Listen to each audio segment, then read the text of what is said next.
1 जनवरी 2004 के बाद में लोग केंद्रीय सरकार की नौकरियों में रिक्रूट हुए हैं। लगभग उनकी संख्या 23 लाख है।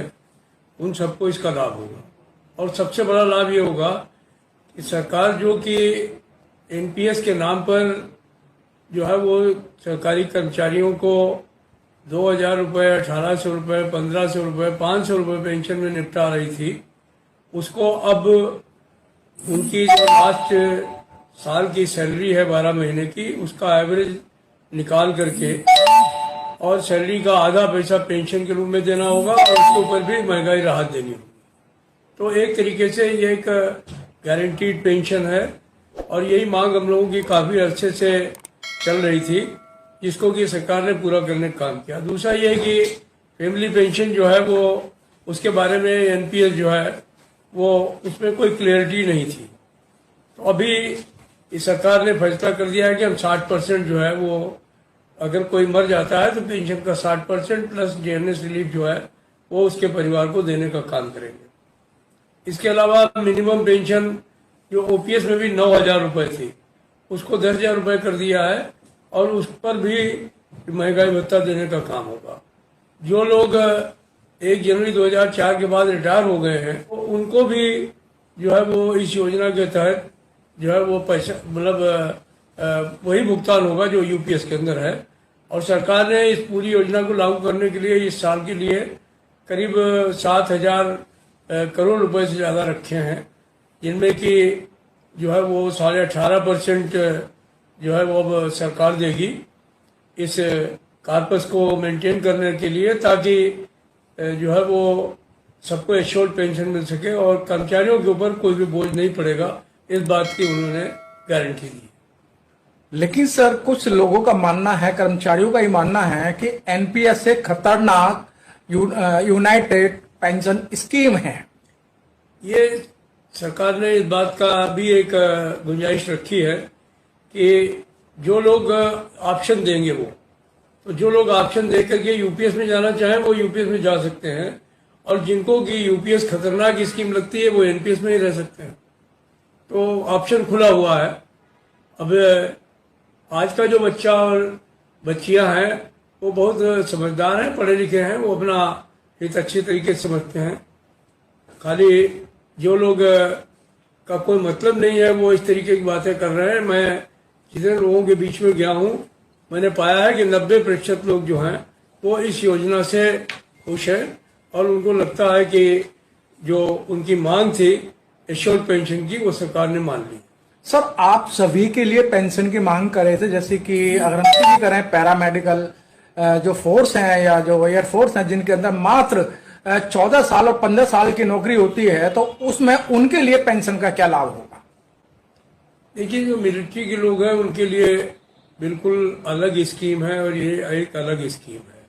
उनको 14 साल की पेंशन अलग मिलती है और जितना पीरियड वो यहाँ पर नौकरी करते हैं उसकी पेंशन अलग मिलती है। लेकिन हमारी मांग आज भी वही है, चाहे पैरामेडिकल रिटायर्ड स्टाफ हो, चाहे वो टीचर्स हो, चाहे वो राज्य कर्मचारी हो, चाहे वो निगम कर्मचारी हो, चाहे ऑटोनोमस बोर्ड के कर्मचारी हो, सबको इस सुविधा का लाभ मिलना चाहिए। और मैं बराबर प्रयास कर रहा हूं कि दूसरे राज्य के मुख्यमंत्रियों को भी संपर्क कर रहा हूं। सर, क्या कारण रहे कि सिर्फ गोपाल मिश्रा जी की एक जिद थी, राम ने मैदान बड़ा, जंतर मंतर को भी उन्होंने पूरा लाल लाल किया कि हम ओपीएस लेके रहेंगे, लेकिन यूपीएस पे क्यों टिक गए? देखिए, आंदोलन अपनी जगह होता है, निगोशिएशन अपनी जगह होता है और ये कभी भी संभावना नहीं रहती है कि अगर आप कहीं पर जो चीज मांगने गए हैं वो 100% पूरी हो जाए। देखना ये पड़ता है कि आप जो निगोशिएशन कर रहे हैं उसमें जो आपके साथी हैं उनकी जो है वो मूल भावनाएं अगर मान ली जाएं तो फिर उसके बाद में जीत का कोई गुंजाइश नहीं रहता है। हम लोगों ने पे कमीशन निगोशिएट किए हैं, हम लोगों ने वेतन भत्ते निगोशिएट किए हैं, हम लोगों ने पीएलबी निगोशिएट किया, बोनस निगोशिएट किया। तो हम लोगों को हर चीज़ का अंदाज है कि सरकार कहाँ तक जा सकती है और हम कहाँ तक जा सकते हैं। तो उस दृष्टिकोण से हम लोगों ने ये देखा कि हम जो मांग कर रहे हैं उसमें हमारी 90% मांगे मान ली गई हैं तो हम 10% के लिए जो है वो सिर्फ टिके रहेंगे, तो ये अच्छी बात नहीं है। हमने जो समझौता किया ठीक किया है। अगर इस योजना में कोई कमी रह गई है तो उसको भी आगे सरकार से बात करके पूरी कराने का काम करेंगे। हमारा कोई राजनीतिक उद्देश्य नहीं है, हमारा एजेंडा सिर्फ और सिर्फ सरकारी कर्मचारी हैं, इसीलिए हम उनको बरगलाने का काम नहीं करेंगे। कैसे ये हमारी स्वामीनाथन कमेटी काम कर रही थी और हम लोगों से निगोशिएशन चल रहे थे, तो मुझे नहीं लगता है कि ये सरकार जो है वो राजनीतिक नफा नुकसान देखती है।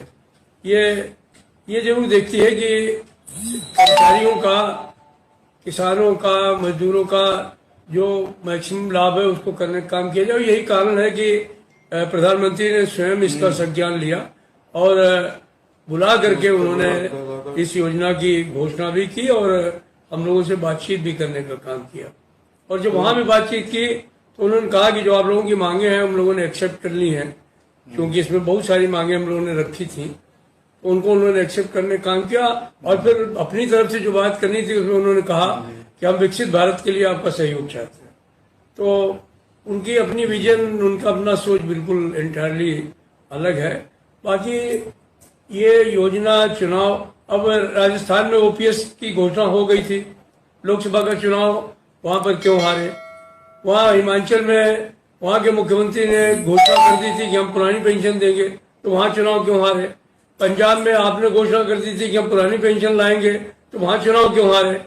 तो ये सब कहा जाए कि पेंशन चुनाव जिता रही, हरा रही है, मैं इससे सहमत नहीं। सर, कुछ कर्मचारी बड़े पैमाने पे ये कह रहे हैं दोनों ट्रेड यूनियन मिल गई हैं आपस में, कर्मचारियों का भला नहीं सोच रही हैं। भाई हम तो यही सोचते हैं कि ऑल इंडिया रेलवे फेडरेशन का तो 100 साल का इतिहास है, मैं दूसरों के बारे में तो बात करूंगा नहीं। हमने बहुत सारी कुर्बानियां दी हैं, बहुत सारे अचीवमेंट्स किए हैं। हम राजनीति नहीं करते हैं, हमारा कोई धंधा नहीं है ट्रेड यूनियन करना, हम सेवा के लिए आए हैं, हम सेवा करने का काम करेंगे। और जो लोग ऐसे आरोप लगा रहे हैं वो लोग कृपा करके लोगों के बीच में जाएं और बताएं कि उन्होंने कर्मचारियों के लिए क्या किया है। उन्होंने चंदे लिए हैं, धंधे किए हैं, ये तो हम दावे के साथ कह सकते हैं, लेकिन उनका अचीवमेंट्स क्या है वो लोगों को बताने का काम करें।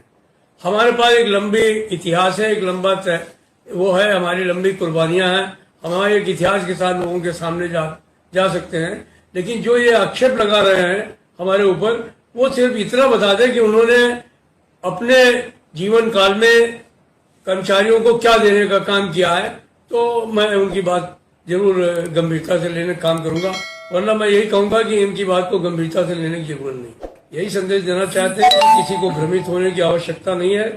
ये ऑल इंडिया रेलवे फेडरेशन है, उनके साथ उनके साना बसाना खड़ी हुई है। जो भी चीजें उनको मिल जाती हैं उसके लिए खुशियां मनाएं, जहां पर कोई कमी रहेगी उसको हम लोग पूरी करने का काम करेंगे। खाली पुरानी पेंशन ही एक सवाल नहीं है, प्रोन्नतियां उनका सवाल है, वेज रिवीजन उनका सवाल है, काम के घंटे उनका सवाल है।